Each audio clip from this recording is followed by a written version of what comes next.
Bem, o nosso programa hoje, Da Cabeça aos Pés, fala de bem-estar, autoestima e nada melhor de falar sobre saúde. E hoje eu estou aqui com o Dr. Renato Gama, um novo médico que está na nossa cidade trazendo muita informação e cuidando das pessoas que precisam, falando em neurologia. Muito obrigada, Dr. Renato. Obrigado, é um prazer estar com vocês aqui, Bruna. Doutor, o senhor é especializado em neuroclínico, certo? Então hoje nós conversamos um pouco em off e falamos a deficiência hoje que as pessoas precisam saber. Então hoje nós vamos falar sobre o método clínico centrado na pessoa, que é um método novo, e eu queria que o senhor falasse um pouco para a gente, para as pessoas que estão em casa, como que é esse método e qual é a faixa etária de idade que se inicia. Então, o método clínico centrado na pessoa, ele surgiu do questionamento de alguns médicos a respeito da medicina, como se fazia e como se faz ainda muito, né, atualmente. Um pesquisador chamado Michael Balint, que era um psiquiatra, ele começou a perceber algumas coisas a respeito da relação entre o médico e o paciente e começou a escrever algum material, alguns livros, mostrando que sempre nas consultas era muito valorizado a doença e o paciente nem tanto era valorizado, né? Quando a gente estuda numa faculdade de medicina, é comum as pessoas falarem: é o paciente do leito 5, é aquele paciente branquinho, é aquele paciente magrinho. E o nome da pessoa, a história dela, muitas vezes isso não é tão valorizado. Então Michael Balint, junto com outros pesquisadores, começaram a desenvolver esse método, que é a medicina da pessoa e não somente a medicina da doença. E qual é a relação entre o ciclo de vida e a percepção de saúde dos pacientes? Então, por esse motivo, ele é tão abrangente, né? Porque ele fala de ciclo de vida, então ele envolve pessoas de qualquer faixa etária. Então, desde crianças, idosos, adultos de meia idade, eles também estão incluídos na medicina centrada na pessoa. Os ciclos de vida são muito importantes, Bruna. Ainda hoje eu estava atendendo no Álvaro Alvim uma senhora que tinha um quadro característico disso. É uma pessoa que estava vivendo um ciclo de vida, um momento da vida dela, para o qual ela não tinha se preparado. Então era uma senhora que tinha ficado viúva recentemente e ela não se preparou ao longo da vida para o casamento dos filhos. Então ela foi procurar o atendimento, por quê? Porque ela se sentia só, sentia-se deprimida e essa solidão, essa depressão fazia com que ela ficasse requerendo a presença da filha o tempo todo, e isso geralmente através de sintomas. Então ela sentia dores, sentia medos, sentia angústias, vários sintomas clínicos que muitas vezes em outra situação a gente como médico ia começar a pedir, olha, vamos pedir tomografia, vamos pedir exame da tireoide, vamos pedir...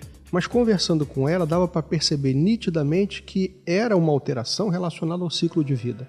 Ela não tinha se preparado para que os filhos saíssem de casa, ela não tinha se preparado até para a possibilidade da viuvez. Algumas vezes a gente tem, por exemplo, avós que participam da criação dos netos e eles não estão preparados mais para aquele momento do ciclo de vida. Ou adolescentes que vivem em conflito também, de saúde inclusive, porque tem a expectativa de viver a vida de uma pessoa mais adulta. Por exemplo, uma moça que engravida muito jovem ainda na adolescência.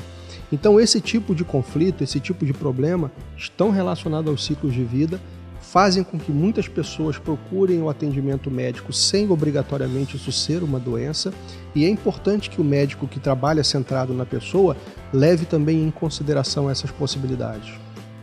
Deixa eu fazer uma pergunta meio eminente, não sei. O que distingue esse método com a psicologia? Então, na verdade, não tem uma obrigatoriedade de haver uma ruptura entre um e outro, né? O que acontece com frequência é que a abordagem que o médico vai fazer, muitas vezes é uma abordagem diferente do psicólogo. O psicólogo vai ter uma sessão de 40, 50 minutos, o psicólogo não prescreve o medicamento, né? Vai só mesmo com a psicoterapia. Mas o médico, ele não é que ele queira substituir o tratamento com remédio e exames por esse método. Ele simplesmente aumenta a capacidade de compreensão dos fenômenos. Muitas vezes pedimos exames também, passamos remédios, mas, por exemplo, o caso dessa paciente que eu te falei, o que eu prescrevi para ela como um dos remédios, além das receitas normais, era que ela procurasse os amigos da faixa etária dela para ouvir as músicas que elas ouviam quando jovens. Então, com isso, ela poderia se adequar ao momento do ciclo de vida dela, poderia resgatar alguns sentimentos, alguns prazeres que ela poderia usufruir sem estar o tempo todo chamando a filha, sentindo sintomas, chamando uma companhia. Então, nós agregamos ao remédio, ao exame, algumas outras ferramentas que habitualmente não são usadas. Então, esse método veio para que as pessoas, até mesmo que estão em casa, tenham a consciência que isso não se faz parte também só de uma doença. É uma doença silenciosa, né, doutor? Que vem e a pessoa não percebe, acha que o psicólogo ajuda, mas na verdade é o médico mesmo que vai distinguir, na verdade, que é uma doença ou não, né? Ou se pode ser um tratamento sem medicação. Sim, na verdade, mesmo que exista uma doença clínica diagnosticada, existe a possibilidade da gente fazer abordagens com impactos muito positivos. Então, por exemplo, mesmo num paciente que tem uma doença grave, mesmo um paciente que tem um câncer, que tem uma situação muito debilitante, é possível que a gente faça uma abordagem e que resgate a dignidade desse paciente, né? Nós paramos essa coisa de centrar tudo na doença e tudo no remédio. Nós tentamos buscar também na própria pessoa o que ela pode fazer para beneficiar a sua qualidade de vida. O maior exemplo disso, a gente vê os autores de língua inglesa falando sobre isso, e no Brasil a gente usa só uma palavra, doença. Mas nos Estados Unidos existem duas palavras diferentes para o que é a doença física que a pessoa tem e o que a pessoa se sente doente, o quanto que ela mesma se sente doente. E o que nós percebemos é que existem pessoas que têm doenças muito graves, mas que são capazes de continuar a sua vida com uma qualidade muito grande. Tem pacientes com câncer que eles colocam o paletó de manhã e vão trabalhar no escritório. Existem donas de casa com doenças muito graves, mas elas não se sentem tão doentes. E é isso que a gente tenta resgatar.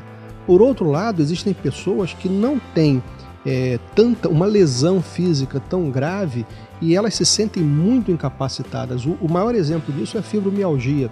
Se você for fazer exames, uma série de exames de sangue, raio-x, você não vai encontrar absolutamente nada. Porque ela tem uma relação muito pequena entre uma lesão orgânica e o quanto que a pessoa se sente debilitada. Ela se sente muito mais debilitada do que realmente a doença dela tem de gravidade. Então, muito obrigada, doutor, pela participação, que vai estar com a gente periodicamente no nosso programa falando sobre neurologia, que é um assunto muito importante para as pessoas que estão em casa. O senhor quer falar alguma coisa? Quer agradecer também, né? Claro. Eu quero agradecer pelo convite, é um prazer muito grande.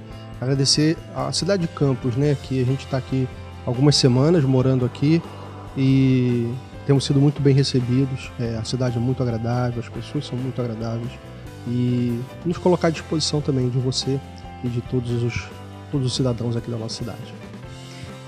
E fique com a gente porque tem muito mais para você. Não saia daí que já voltamos com o nosso programa Da Cabeça aos Pés.